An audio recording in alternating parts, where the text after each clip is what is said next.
Bendecido miércoles 5 de febrero. Bienvenidos al estudio de hoy para Escuela Sabática, que se titula Un Dios Arrepentido. Te invitamos a que nos acompañes al estudio de hoy. Comencemos. La pregunta es, ¿puede Dios arrepentirse? Y si se arrepiente, ¿en qué sentido? Hemos visto que el carácter de Dios no cambia. Sin embargo, algunos textos bíblicos dicen que Dios se arrepiente. ¿Qué creen ustedes?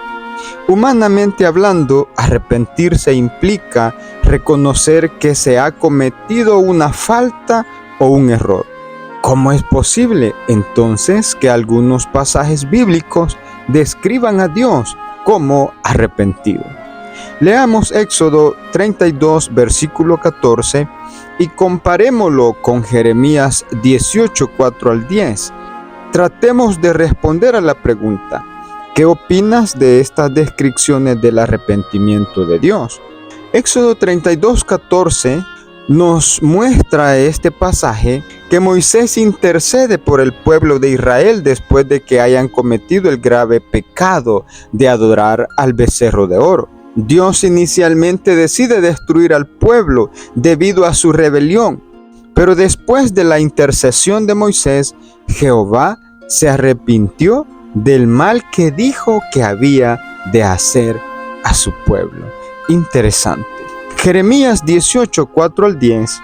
Aquí Dios usa una metáfora del alfarero y el barro para ilustrar su rebelión con Israel. En los versículos 4 al 10, Dios explica que así como el alfarero puede rehacer un vaso de barro cuando algo sale mal, Él también puede cambiar sus planes para una nación o reino dependiendo de su comportamiento. Si una nación se arrepiente de su maldad, Dios también se arrepentirá del castigo que había planeado y viceversa. Interesante. ¿Cuál es la comparación y la opinión que podemos mostrar en ambos casos? Podemos ver que el arrepentimiento de Dios no debe interpretarse como un cambio de mente impulsivo o emocional como el arrepentimiento humano. Más bien, refleja su misericordia y su justicia. Dios no es inflexible, responde a las acciones y actitudes de las personas. En resumen, en Éxodo, Dios muestra misericordia al arrepentirse del castigo debido a la intercesión de Moisés. En Jeremías, Dios utiliza la metáfora del alfarero para demostrar que puede cambiar sus planes basándose en el comportamiento de las naciones. Ambos pasajes resaltan la naturaleza racional y dinámica de Dios, quien es capaz de modificar sus decisiones en respuesta a la conducta y el arrepentimiento humano. En estos y muchos otros pasajes, Dios es descrito como alguien que cede en su juicio en respuesta al arrepentimiento o la intercesión del pueblo. Dios promete desistir del juicio que había planeado traer sobre su pueblo si éste se aparte de su maldad. Y ya lo vimos en unas lecciones anteriores. El hecho de que Dios suspenda sus juicios disciplinarios en respuesta al arrepentimiento humano es un tema común en todas las Sagradas Escrituras. En Números 23, 19 y Primera de Samuel 15, 29, leámoslos y preguntémonos qué enseñan estos versículos respecto a si Dios cede o se arrepiente.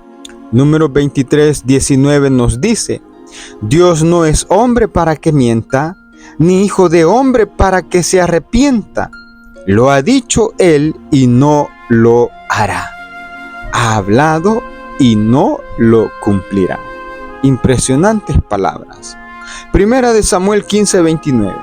En este pasaje se menciona, y también el que es la gloria de Israel no mentirá, ni se arrepentirá, porque no es hombre para que se arrepienta. Ambos textos resaltan la inmutabilidad y la veracidad de Dios, A diferencia de los humanos, Dios no cambia de opinión ni se arrepiente de sus decisiones en el sentido de haber cometido un error. Su naturaleza y sus planes son perfectos y constantes. En resumen, en Números encontramos que Dios no miente ni se arrepiente porque no es hombre. Lo que Él dice, lo cumple. En 1 Samuel 15:29, la gloria de Israel, o sea, de Dios, no mentirá ni se arrepentirá, porque su naturaleza es diferente a la de los hombres.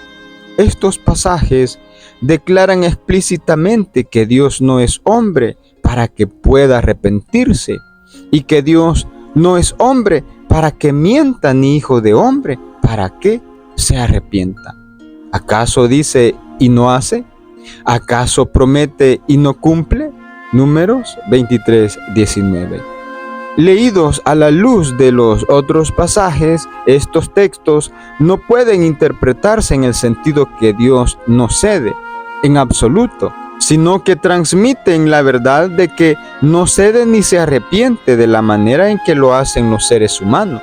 Dios siempre cumple sus promesas, y aunque cambiará de rumbo en respuesta al arrepentimiento humano, siempre lo hace de acuerdo con su bondad y su palabra.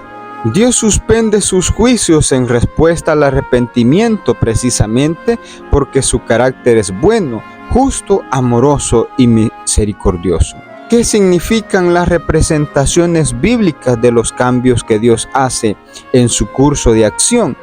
¿Qué enseña esto acerca de la constancia de su carácter y del hecho de que entabla con sus criaturas relaciones de reciprocidad que impacten en él?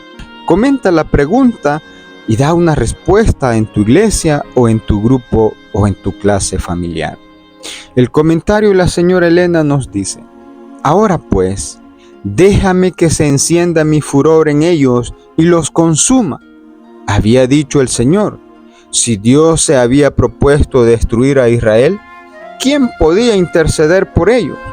¿Cuántos hubieran abandonado a los pecadores a su suerte? Pero Moisés vio una base de esperanza donde solo aparecían motivos de desaliento e ira. Las palabras de Dios, ahora pues, déjame, las entendió, no como una prohibición, sino como un aliciente a interceder. Entendió que nada excepto sus oraciones podían salvar a Israel, y que si él lo pedía, Dios perdonaría a su pueblo. Oró a la faz de Jehová su Dios y dijo: oh Jehová, ¿por qué se encenderá tu furor en tu pueblo, que tú sacaste de la tierra de Egipto con gran fortaleza y con mano fuerte? Dios había dado a entender que rechazaba a su pueblo. Todas las naciones alrededor estaban observando para ver qué haría el Dios de Israel por su pueblo. Si éste era destruido ahora, sus enemigos triunfarían y Dios sería deshonrado. El Señor escuchó sus súplicas, las de Moisés, y otorgó lo que pedía tan desinteresadamente. Dice así el libro Historia de los Patriarcas y Profetas, página 329 y 330. Un Dios arrepentido. ¿Cuántas veces Dios se ha arrepentido a favor nuestro? Que Dios pueda bendecirte. Acompáñanos el día de mañana al estudio de la lección de escuela sabática. Hasta pronto.